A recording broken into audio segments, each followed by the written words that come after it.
Hello विद्यार्थी मित्रों केम छो। આપણે ગઈ વખતે સમવિભાજન અને વિષમ વિભાજન આપણે જોયું, એને રિલેટેડ આપણે થોડીક આજે વાત કરવાની છે। સમવિભાજનમાં શું થાય ભાઈ, બંને પરમાણુ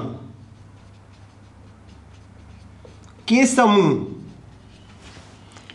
એક એક ઇલેક્ટ્રોન મેળવે, एक एक इलेक्ट्रॉन मेळवीने शू बनावे भाई, मुक्त मूलक बनावे। एने आपणे अर्धे अर्धशीर्ष तीर वडे दर्शावीए छे। समविभाजનમાં બંને પરમાણુ સરખી સંખ્યામાં ઇલેક્ટ્રોન લે છે અને વિષમ વિભાજનમાં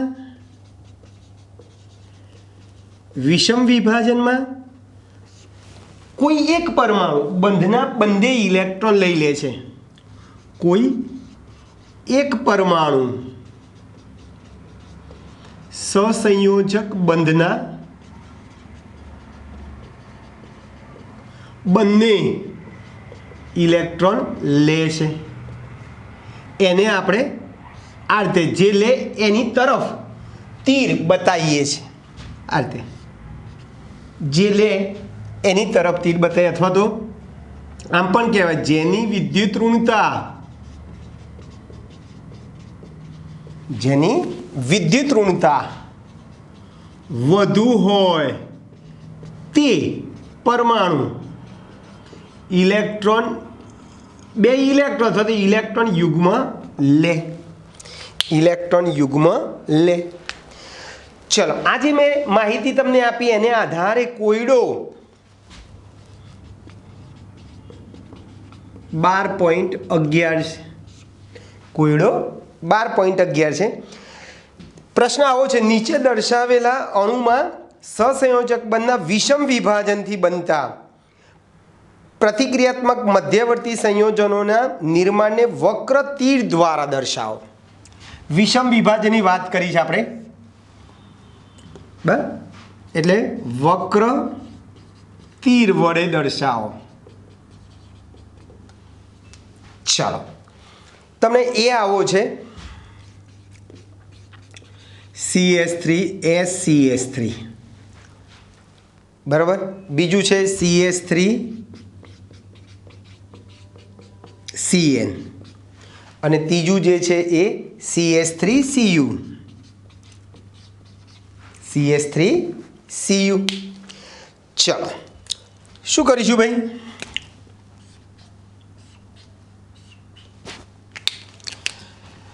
बोलो वक्र तीर कई तरफ आवशे भाई, तो आ एस ની વિદ્યુત ઋણતા વધારે છે કાર્બન કરતા, એટલે જો આ બંધના બે ઇલેક્ટ્રોન એસ ઉપર મેં બતાયા, જુઓ અહીંયા સી તરફ જશે, બરાબર, અને અહીંયા સી તરફ જશે, અહીંયા સીએન તરફ જશે, અહીંયા સી તરફ જશે, એટલે શું થશે ભાઈ, CH3 આ બંધના બંને ઇલેક્ટ્રોન આને લઈ લીધા, એટલે આની ઉપર કયો વીજભાર આવે ભાઈ, ઋણ વીજભાર આવે, અને આની ઉપર કયો વીજભાર આવે, ધન વીજભાર આવે, બરાબર। ચલો ફરીથી આ ઇલેક્ટ્રોન લઈ લેશે, એટલે CN બે ઇલેક્ટ્રોન લેશે, ઋણ વીજભાર, આ આપી દેશે કાર્બન ઉપર ધન વીજભાર। અહીંયા સીની વિદ્યુત ઋણતા વધારે છે Cu કરતા, એટલે C ઇલેક્ટ્રોન શું કરશે ભાઈ, આ CH3 ઇલેક્ટ્રોન લઈ લેશે અને આ Cu ઘુમાવશે, Cu ઘુમાવશે। તમને બધાને ખબર છે ને, આ ધન વીજભારવાળા કાર્બનને કાર્બોકેટાયન કહીએ છીએ અને આને કાર્બેનાયન કહીએ છીએ, કાર્બેનાયન। તો આ રીતે તમે તીર બતાવો તો બતાવી શકો છો। ઓકે, ચાલો હવે થોડાક આપણે આગળ જઈ રહ્યા છીએ।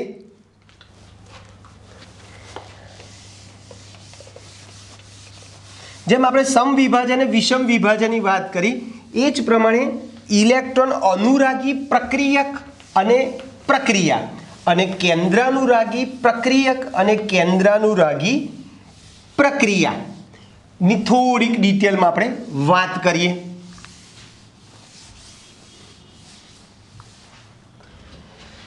ચાલો શરૂઆત કરીએ આપણે. પહેલાં કેન્દ્રાનુરાગી પ્રક્રિયક. કેન્દ્રાનુરાગી પ્રક્રિયક અને કેન્દ્રાનુરાગી પ્રક્રિયા. બરાબર છે? કેન્દ્રાનુરાગી પ્રક્રિયા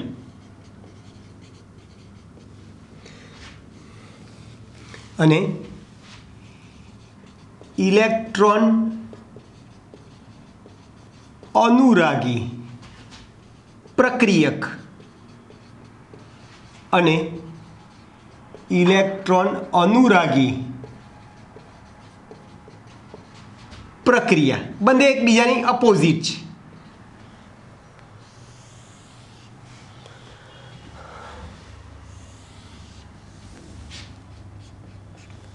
ચાલો બરાબર છે ભાઈ. તો આ કેન્દ્રાનુરાગી પ્રક્રિયક જે છે એ ઇલેક્ટ્રોન યુગ્મનું શું કરે ભાઈ? પ્રદાન કરે.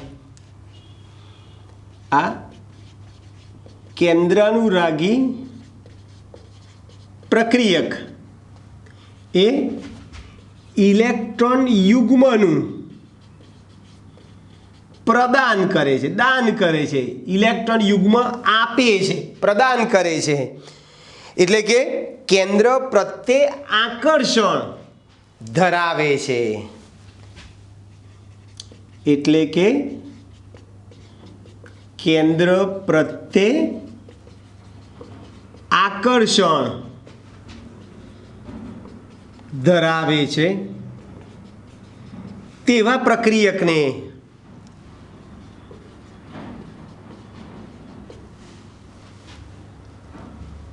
બરાબર છે. જે પ્રક્રિયક જે કેન્દ્રાનુરાગી પ્રક્રિયક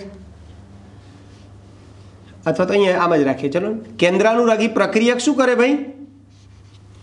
ઇલેક્ટ્રોન યુગ્મનું પ્રદાન કરે. બરાબર. અને કેન્દ્ર પ્રત્યે આકર્ષણ ધરાવે એવા પ્રક્રિયકને આપણે શું નામ આપીશું ભાઈ? કેન્દ્રાનુરાગી પ્રક્રિયક.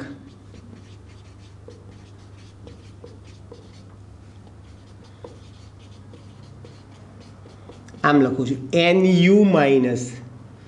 જો એની પાસે મેં બે ટપકા મૂક્યા છે. બે ટપકા એ શું છે? હકીકતમાં ઇલેક્ટ્રોન યુગ્મ છે. એનું શું કરે ભાઈ? દાન કરે, પ્રદાન કરે. બોલો ઋણ વીજભાર છે. બોલો ઋણ વીજભાર હોવાથી એ ધન વીજભારિત કેન્દ્ર વડે શું થાય ભાઈ? આકર્ષાય. એને આપણે કેન્દ્રાનુરાગી પ્રક્રિયક કહીશું.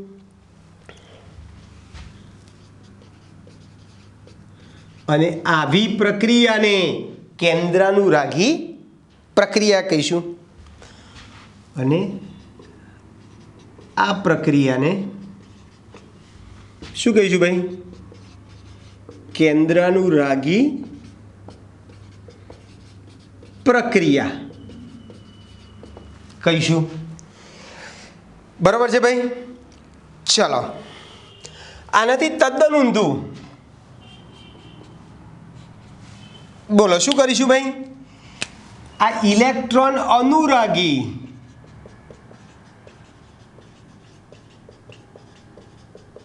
પ્રક્રિયક આ જેમ ઇલેક્ટ્રોન યુગ્મનું પ્રદાન કરે છે એમાં ઇલેક્ટ્રોન અનુરાગી પ્રક્રિયક એ ઇલેક્ટ્રોન યુગ્મ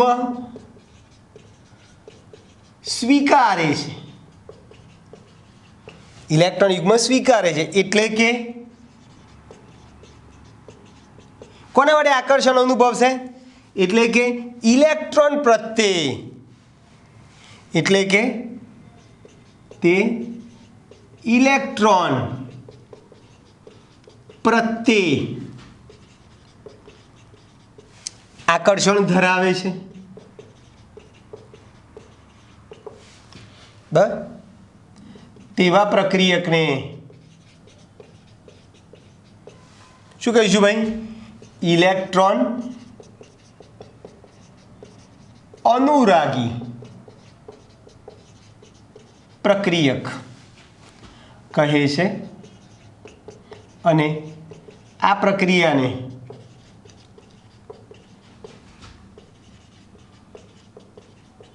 ઇલેક્ટ્રોન અનુરાગી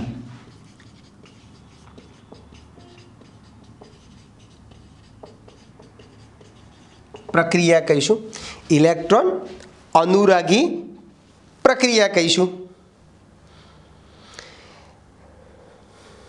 ક્લિયર દોસ્તો? અહીંયા જેમ NU માઇનસ કેમ અહીંયા E પ્લસ કો કેવું હોય તો સંજ્ઞામાં.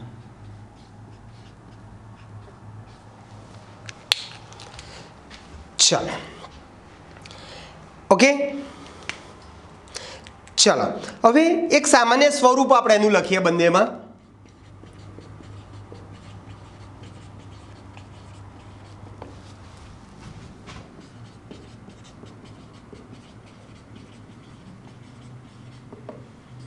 સામાન્ય સ્વરૂપ. ચલો શું કરીશું ભાઈ આપણે?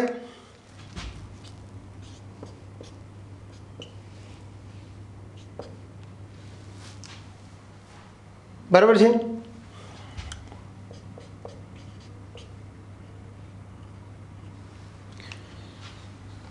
ચાલો હવે ધ્રુવીય કાર્બનિકમાં આ જે છે ને આ કાર્બન ઉપર ધન વીજભારો, કોઈ પણ ધ્રુવીય બંધ હોય ને તો કાર્બન ઉપર ધન વીજભાર હોય.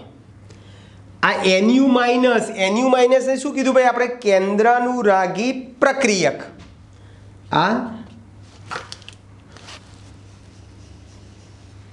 આ શું છે ભાઈ? કેન્દ્રાનુરાગી પ્રક્રિયક છે. આ પ્રક્રિયાર્થી અથવા એને આપણે શું કહીશું ભાઈ? ઇલેક્ટ્રોન અનુરાગી પ્રક્રિયક. ઇલેક્ટ્રોન અનુરાગી પ્રક્રિયક કહીશું. હવે તમને ખબર છે, બોલો આની પાસે ઇલેક્ટ્રોન છે એટલે એ શું કરશે ભાઈ? ઇલેક્ટ્રોન યુગ્મ આપે. જે ઇલેક્ટ્રોન યુગ્મ નું પ્રદાન કરે છે. બોલો આ જે ઇલેક્ટ્રોન યુગ્મ સ્વીકારે છે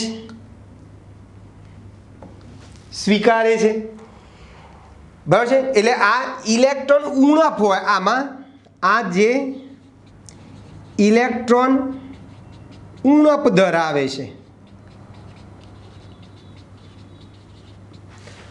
આ જે ઇલેક્ટ્રોન ધનિક છે, જેની પાસે વધારાના સ્પેરમાં ઇલેક્ટ્રોન યુગ્મ છે, એટલે એ શું કરવાનો છે ભાઈ? આપવાનો છે. એટલે આ શું કરશે ભાઈ? આ ઇલેક્ટ્રોન યુગ્મ આ અહીંયા આપી દેશે.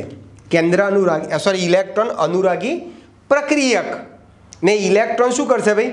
આપી દેશે અને આવી નિપજ બનાવશે.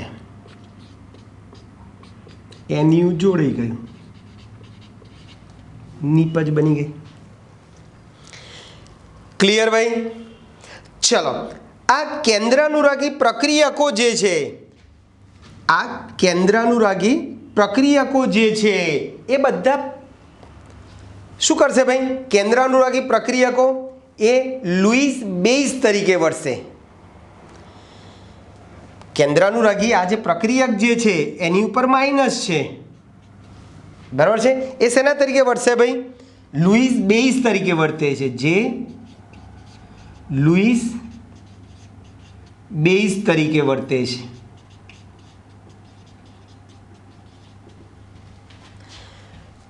બરાબર. ચાલો હવે આ જે કેન્દ્રાનુરાગી પ્રક્રિયક જે છે એ શું કરે છે? ઇલેક્ટ્રોન ધનિક છે અને કયો વીજભાર ધરાવે છે? ઋણ વીજભાર ધરાવે છે. ઇલેક્ટ્રોન ઉણપ છે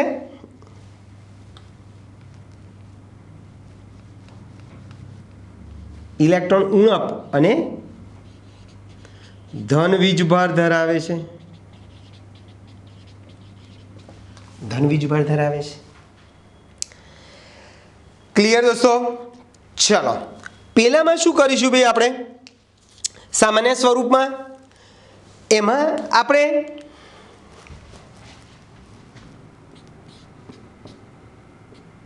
ઋણ વીજભાર E પ્લસ આપણે E પ્લસ ને શું કીધું છે ઇલેક્ટ્રોન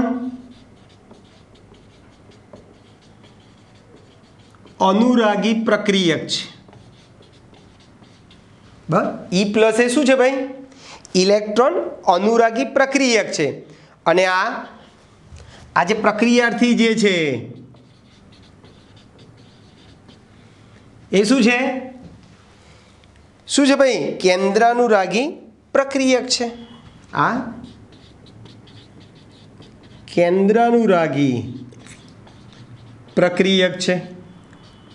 બોલો આ શું કરશે એની પાસે વધારાના ઇલેક્ટ્રોન છે એટલે આ ઇલેક્ટ્રોન યુગ્મનું શું કરે ભાઈ દાન કરે બરાબર છે। પછી ઋણ વીજભાર ધરાવે છે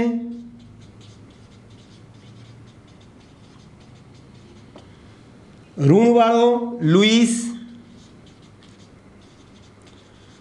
બેઝ કહેવાય।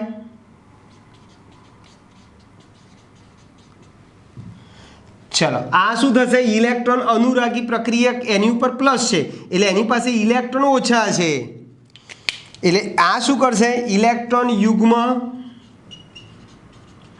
સ્વીકારે બસ ઇલેક્ટ્રોન યુગ્મ શું કરશે ભાઈ સ્વીકારશે એની પાસે ઓછા ઇલેક્ટ્રોન છે બરાબર છે એટલે એ જે ઇલેક્ટ્રોન અનુરાગી પ્રક્રિયક જે છે એ લુઈસ એસિડ તરીકે વર્તે। આ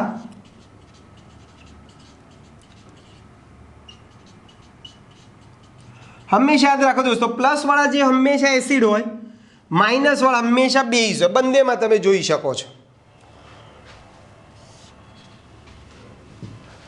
ચલો શું થશે જોડાઈ જશે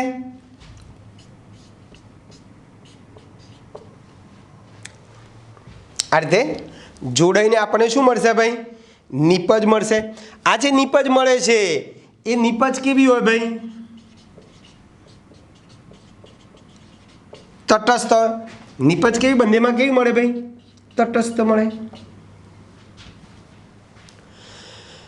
હવે બરાબર જોજો એક વાક્ય ભાઈ કે જ્યારે આ ઇલેક્ટ્રોન અનુરાગી પ્રક્રિયક અને કેન્દ્રાનુરાગી પ્રક્રિયક વચ્ચે પારસ્પરિક રાસાયણિક પ્રક્રિયા થાય ત્યારે કોણ કોને ઇલેક્ટ્રોન યુગ્મ આપશે ભાઈ તો કે ભાઈ કેન્દ્રાનુરાગી પ્રક્રિયક જે છે એ આ ઇલેક્ટ્રોન અનુરાગી પ્રક્રિયકને શું કરશે ભાઈ ઇલેક્ટ્રોન યુગ્મ આપે અથવા બીજી ભાષામાં કહેવું તો ઇલેક્ટ્રોન અનુરાગી પ્રક્રિયક એ કેન્દ્રાનુરાગી પ્રક્રિયક પાસેથી ઇલેક્ટ્રોન યુગ્મ શું કરશે ભાઈ સ્વીકારે છે બરાબર। એટલે આપણે તીર કઈ બાજુ બતાવીએ છીએ કેન્દ્રાનુરાગી પ્રક્રિયકથી ઇલેક્ટ્રોન અનુરાગી પ્રક્રિયક તરફ આપણે આ તીર બતાવીએ છીએ બરાબર છે।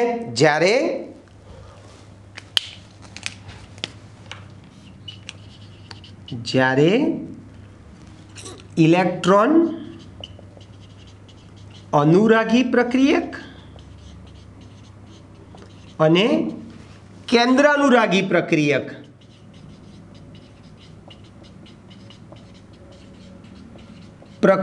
વચ્ચે પારસ્પરિક ક્રિયા થાય ત્યારે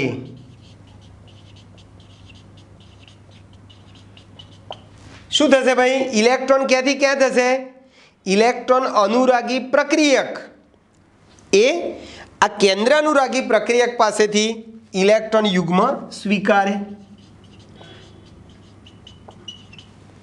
ઇલેક્ટ્રોન અનુરાગી પ્રક્રિયક એ કેન્દ્રાનુરાગી પ્રક્રિયક પાસેથી ઇલેક્ટ્રોન યુગ્મ મેળવે છે, સ્વીકારે છે। બરાબર છે ભાઈ? તો આ કેન્દ્રાનુરાગી પ્રક્રિયકથી ઇલેક્ટ્રોન અનુરાગી પ્રક્રિયક તરફ ઇલેક્ટ્રોનના સંચલનને વક્ર તીર વડે દર્શાવાય છે, જેને વક્ર તીર કઈ તરફ આપણે આમ વડે દર્શાવાય છે। ચલો સેમ ટુ સેમ અહીંયા શું થશે ભાઈ? અહીંયા પણ આપે છે કોણ? કેન્દ્રાનુરાગી પ્રક્રિયક છે, એ પણ શું કરશે ભાઈ? આ ઇલેક્ટ્રોન અનુરાગી પ્રક્રિયકને શું કરશે ભાઈ? ઇલેક્ટ્રોનનું દાન કરશે।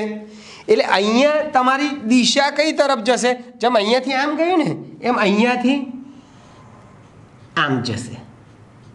વક્ર તીર કેન્દ્રાનુરાગી પ્રક્રિયકથી ઇલેક્ટ્રોન અનુરાગી પ્રક્રિયક તરફ જાય છે। અહીંયા પણ કેન્દ્રાનુરાગી પ્રક્રિયકથી ઇલેક્ટ્રોન અનુરાગી પ્રક્રિયક તરફ તમે વક્ર તીર બતાવો છો। એટલે અહીંયા પણ જ્યારે કેન્દ્રાનુરાગી પ્રક્રિયક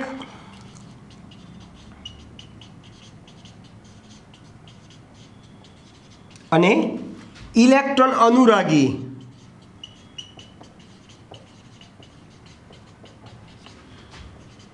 પ્રક્રિયક વચ્ચે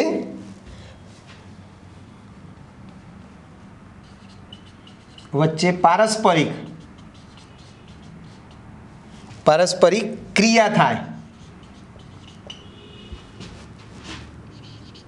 થાય ત્યારે શું થશે? ઇલેક્ટ્રોન અનુરાગી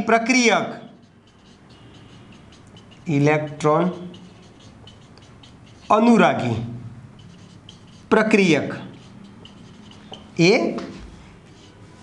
કેન્દ્રાનુરાગી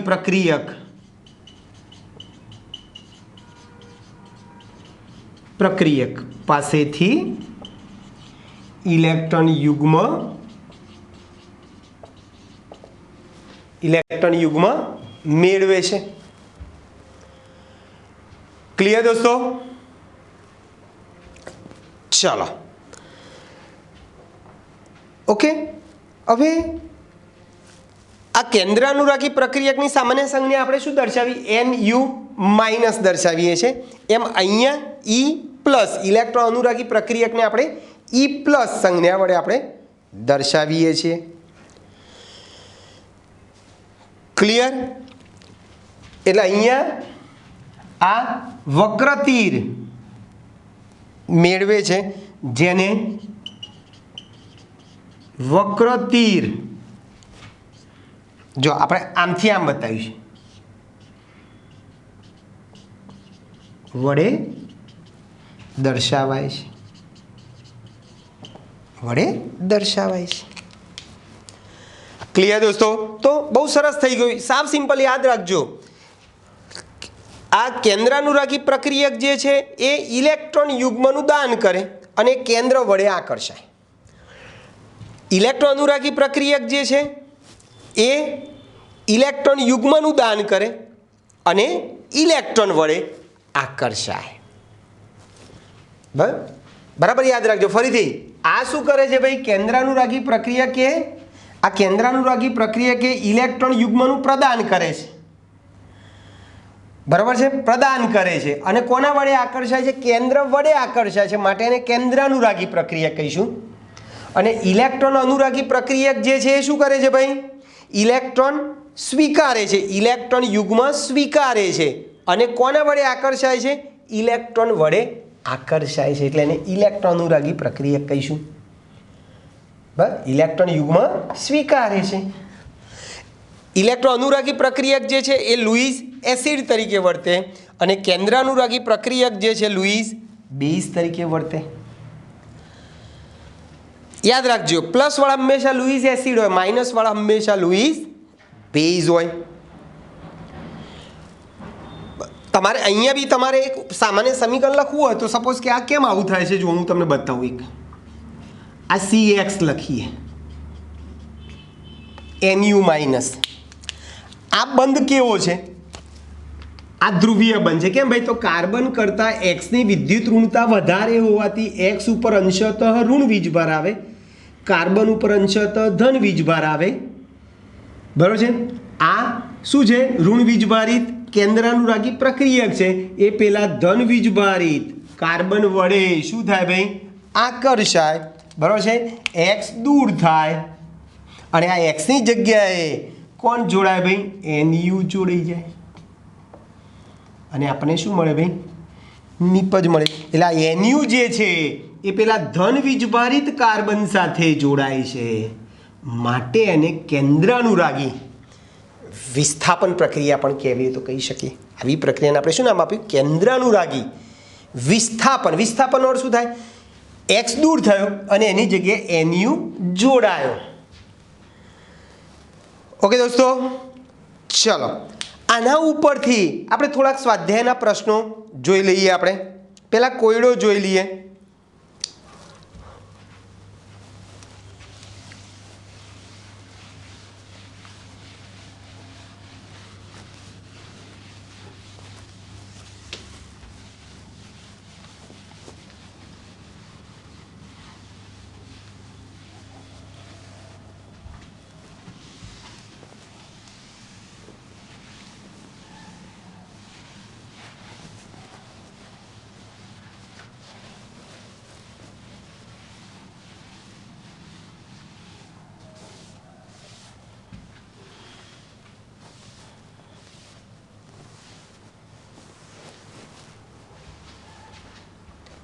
ચલો કોયડો જે છે એ 12.12.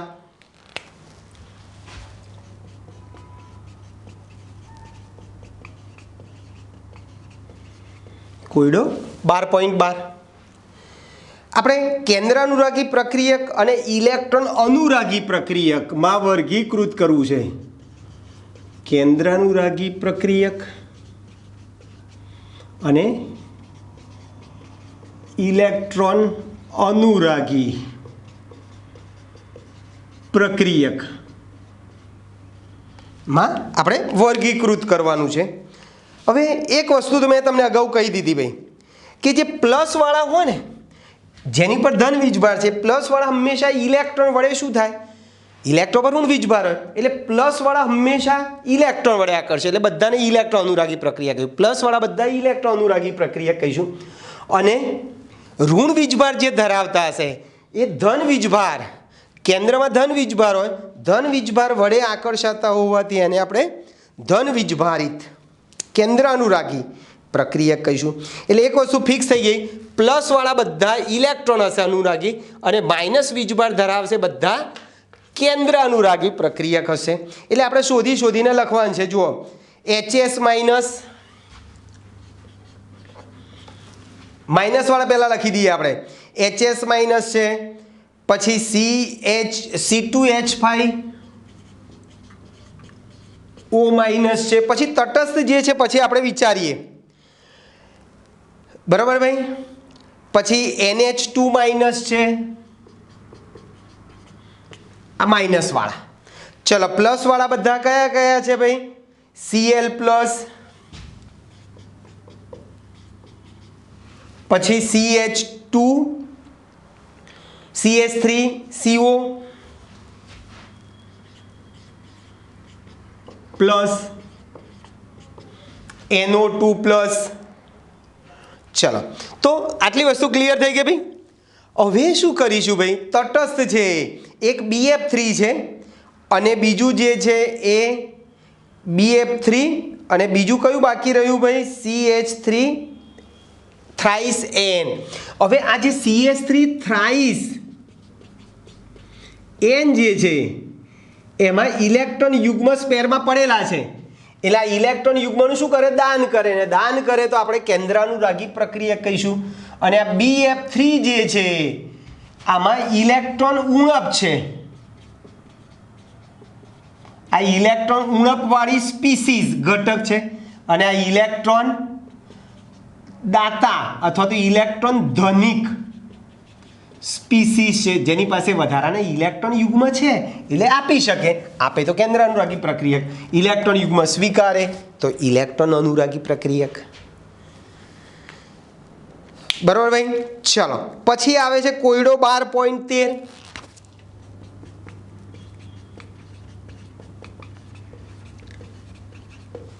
12.13 શું કહે છે ભાઈ કે ભાઈ ઇલેક્ટ્રોન અનુરાગી કેન્દ્ર ઓળખી બતાવો. ઇલેક્ટ્રોન અનુરાગી કેન્દ્ર ઓળખો. ચલો શું કરશું ભાઈ આપણે CH3CO CH3CHO છે.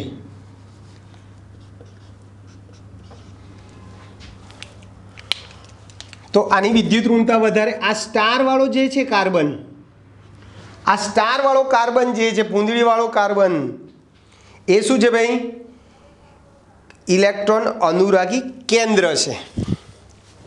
બરાબર. પછી CH3CN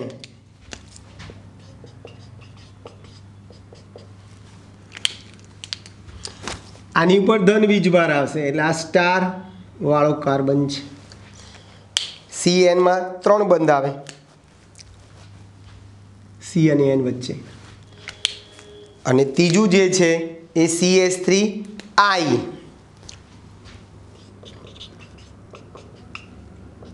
કાર્બન. ટૂંકમાં આ 3 હે ઉદાહરણમાં તમે જુઓ ધારીને તો I કરતાં C ની, N કરતાં C ની અને O કરતાં C ની વિદ્યુત ઋણતા ઓછી છે એટલે એની ઉપર ધન વીજભાર આવે. ધન વીજભાર વાળો જે છે કાર્બન એ ઇલેક્ટ્રોન અનુરાગી કેન્દ્ર તરીકે વર્તે. બરાબર છે. એટલે આ C+ જે છે જે ઇલેક્ટ્રોન અનુરાગી કેન્દ્ર ધરાવે છે. જે કયો વીજભાર ધરાવે ભાઈ જે આંશિક ધન વીજભાર, જે આંશિક ધન વીજભાર ધરાવે છે. બરોબર છે ભાઈ. ચલો આવા સ્વાધ્યાયનો 13મો અને 14મો છે. ચલો સ્વાધ્યાયનો 13મો.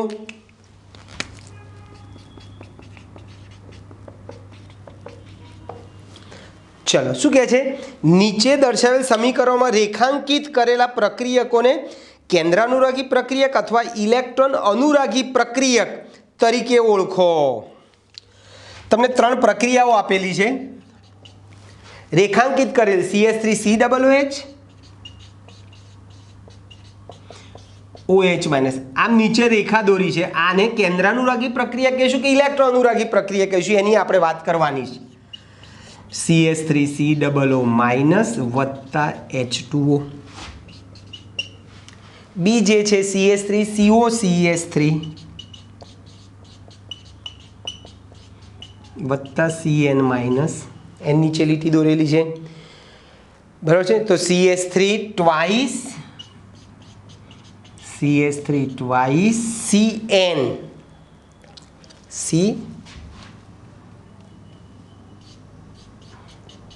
CN OH. બરાબર છે ભાઈ. ચલો અને ત્રીજું C6H5 વત્તા CH3CO plus C6H5 COCH3. Okay. તમને આવું લખેલું છે.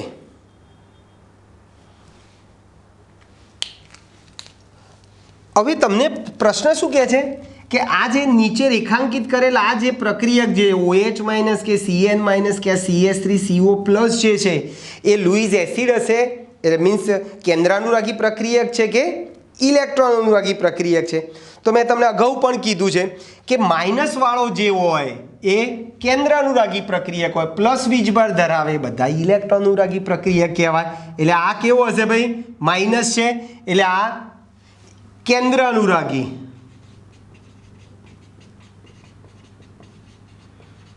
પ્રક્રિયક બને. ચલો આ Cn માઇનસ પણ શું બનશે? કેન્દ્રાનુરાગી પ્રક્રિયક બને. અને આ પ્લસ વાળો ઇલેક્ટ્રોન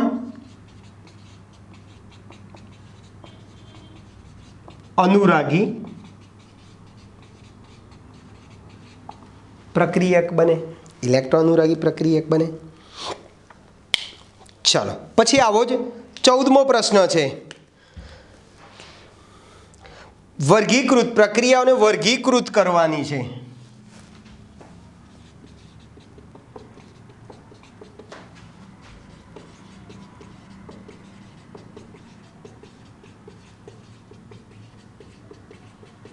પ્રક્રિયાઓને શું કરવી છે ભાઈ? આપણે વર્ગીકૃત કરવી છે. એટલે કે કેન્દ્રાનુરાગી પ્રક્રિયા છે કે ઇલેક્ટ્રોન છે એ ટાઈપની.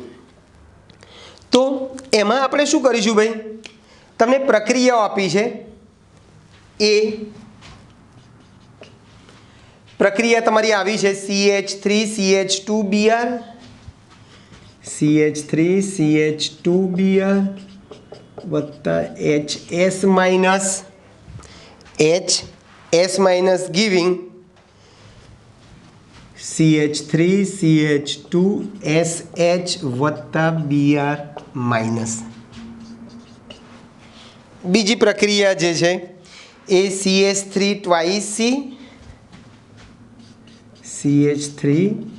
Twice C double bond CH2 વત્તા HCl વત્તા HCl. શું છે પ્રક્રિયા ભાઈ? CH3 twice ClC CH3.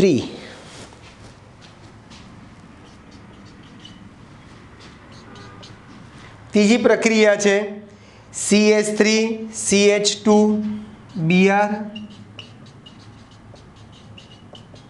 વત્તા OH માઇનસ CH3CH2OH વત્તા Br માઇનસ. અથવા તો તમને આ રીતે આપેલું છે ભાઈ વત્તા H2O.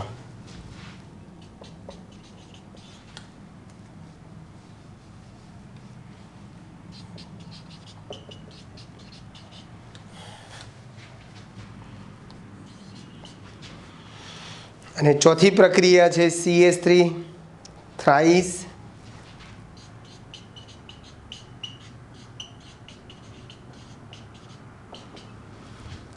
CH2OH વત્તા HBr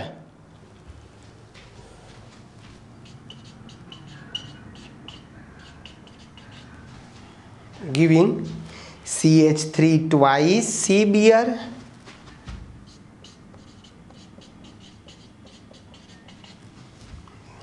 CBr પછી CH2 CH3 વત્તા પાણી. ચલો કયા પ્રકારની પ્રક્રિયાઓ છે તમારે ખાલી વર્ગીકૃત કરવાની છે. તો આ જે પહેલી પ્રક્રિયા જે છે ને એ કેન્દ્રાનુરાગી વિસ્થાપન પ્રક્રિયા છે. આ NU માઇનસ આને કહેવાય બરાબર છે. એ કેન્દ્રાનુરાગી આ જે કેન્દ્રાનુરાગી વિસ્થાપન પ્રક્રિયા છે એ આ ધન વીજભારિત કાર્બન વડે આકર્ષાય છે HS માઇનસ. એટલે કેન્દ્રાનુરાગી વિસ્થાપન પ્રક્રિયા છે. બીજી જે છે એ ઇલેક્ટ્રોન અનુરાગી યોગશીલ પ્રક્રિયા છે. ઇલેક્ટ્રોન અનુરાગી યોગશીલ પ્રક્રિયા છે. યોગશીલમાં શું થાય? ઉમેરાય ફક્ત જે ઇલેક્ટ્રોન અનુરાગી યોગશીલ પ્રક્રિયા છે. આમાં શું થશે ભાઈ? આ આખો એચએસ અહીંયા ધન વીજભારિત કાર્બન સાથે જોડાશે અને બીઆર માઇનસ છૂટો પડી જશે. ચલો, ત્રીજી પ્રક્રિયા જે છે એ વિલોપન પ્રક્રિયા છે. ફક્ત દૂર જ થાય. આ પદાર્થમાંથી પ્રક્રિયક માત્ર દૂર થાય છે. દ્વિઆણ્વીય બે પ્રક્રિયક છે એટલે આ જે દ્વિઆણ્વીય ફક્ત દૂર થાય વિલોપન પ્રક્રિયા છે. તમારે આવશે ભાઈ કાર્બનિક પ્રક્રિયાઓ 4 પ્રકારની છે, બરાબર છે? એ 4 પ્રક્રિયાઓ આપણે ભણવાની છે. અને આમાં શું થાય છે ભાઈ? HBr સાથે પ્રક્રિયા કરીએ છીએ તો કેન્દ્ર અનુરાગી આમાં પણ આની જેમ જ થવાનું છે. આ કેન્દ્ર અનુરાગી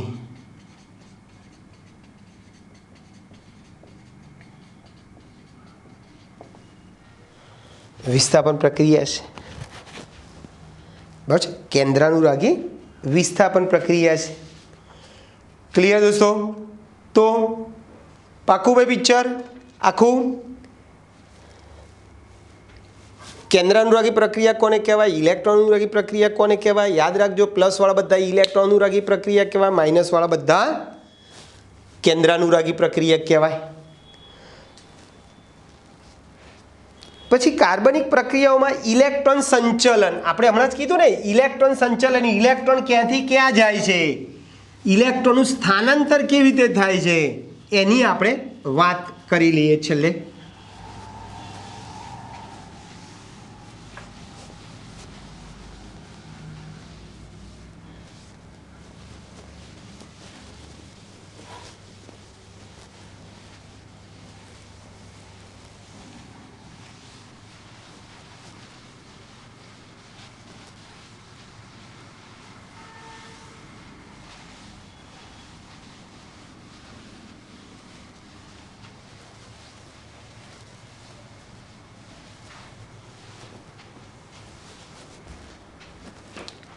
ચલો ભાઈ, કાર્બનિક પ્રક્રિયાઓમાં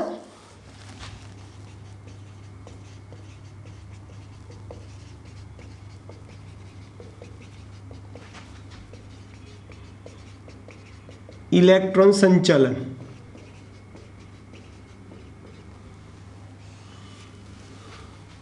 સંચલન સમજાવો.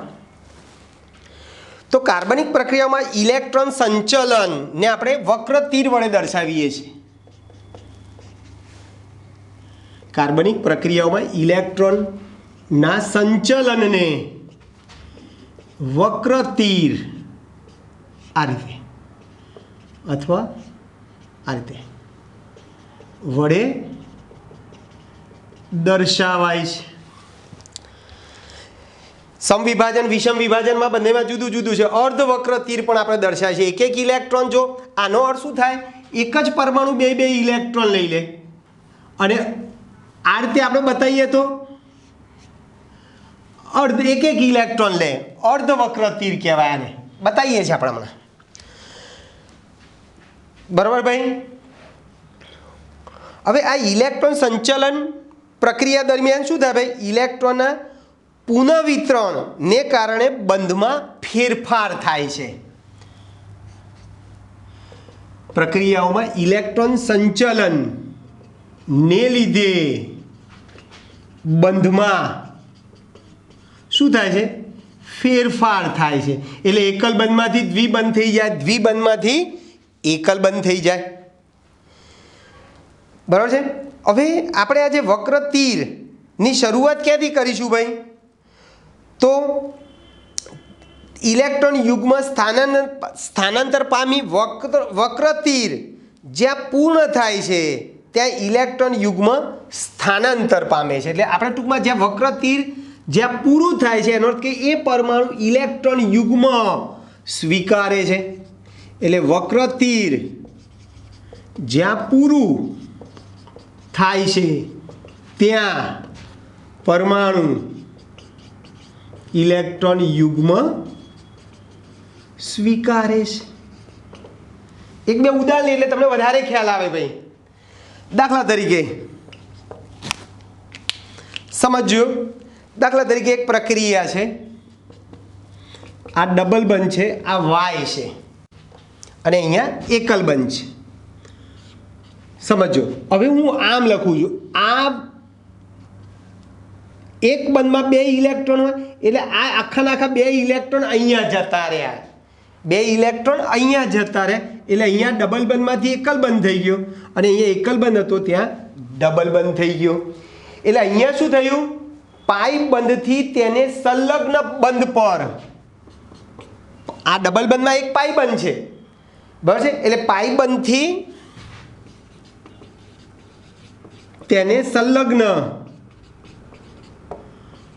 બંધ પર ઇલેક્ટ્રોન સંચલન થયું.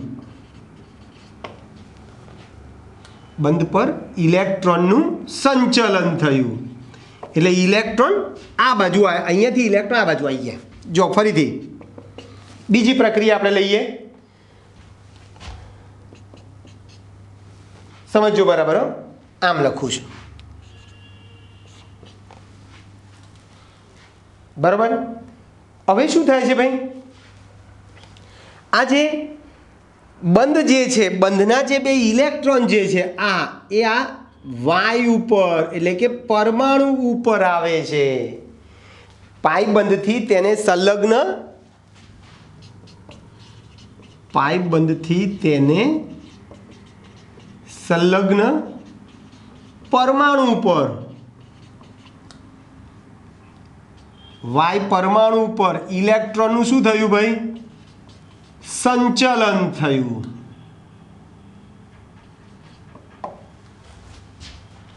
એટલે શું થશે? આવું થશે. આ ઇલેક્ટ્રોન અહીંયા આવે. ચલો ત્રીજામાં શું કરીએ ભાઈ આપણે? ત્રીજામાં આપણે આવું છે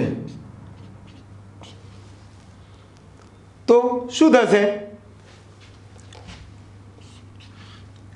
આ ઇલેક્ટ્રોન અહીંયા આવે, ઇલેક્ટ્રોન અહીંયા આવે એટલે અહીંયા ડબલ બંધ થઈ ગયો ભાઈ. એટલે પરમાણુ પરથી સંલગ્ન પાઈ બંધ ઉપર, અહીંયા પરમાણુ પરથી, આ પરમાણુ પરથી ઇલેક્ટ્રોન, પરમાણુ પરથી સંચલન ક્યાં થાય છે? બંધ પર. પરમાણુ પરથી ઇલેક્ટ્રોનનું સંચલન ક્યાં થયું ભાઈ? બંધ પર થયું. ઇલેક્ટ્રોનનું સંચલન બંધ પર થયું. તો ઇલેક્ટ્રોન ટૂંકમાં આપણે અહીંયા લખ્યું વક્ર તીર ક્યાં પૂરું થાય ભાઈ? જ્યાં એ ઇલેક્ટ્રોન છેવટે પરમાણુ પર ઇલેક્ટ્રોન યુગ્મ સ્વીકારે છે ત્યાં આ વક્ર તીર પૂરું થયું છે એમ તમે કહી શકો. હવે એક ઇલેક્ટ્રોનના સંચલનને આપણે આ બે ઇલેક્ટ્રોન, આપણે ઇલેક્ટ્રોન યુગ્મ શબ્દ વાપરીએ છીએ બરાબર છે, પણ એક ઇલેક્ટ્રોનના સંચલનને આપણે,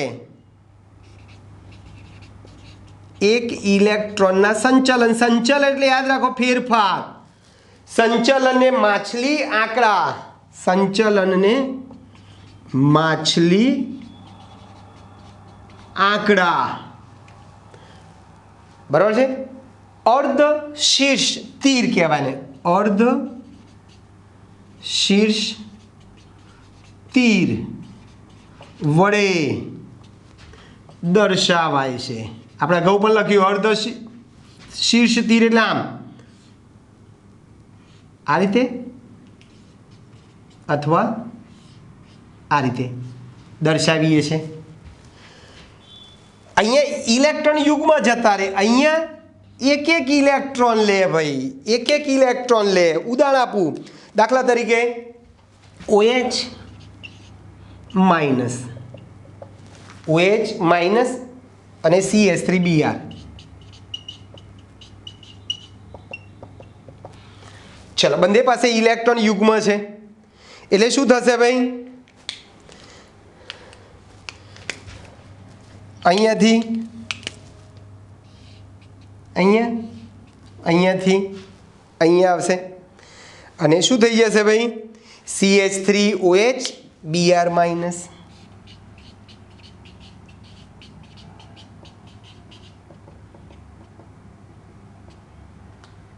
Br માઇનસ.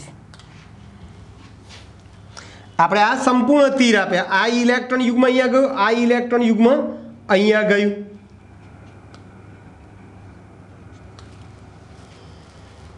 ચલો CH3Cl. જો આપણે આ જે માછલી આંકડા જે બંધ કહીએ છીએ ને, સોરી તીર કહીએ છીએ, આ છે.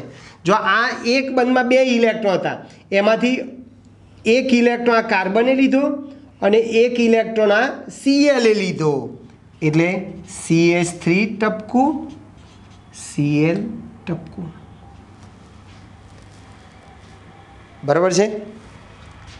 આ એક ઇલેક્ટ્રોન લે છે, એક ઇલેક્ટ્રોન સંચલન માટે તમે આ બતાવી શકો છો.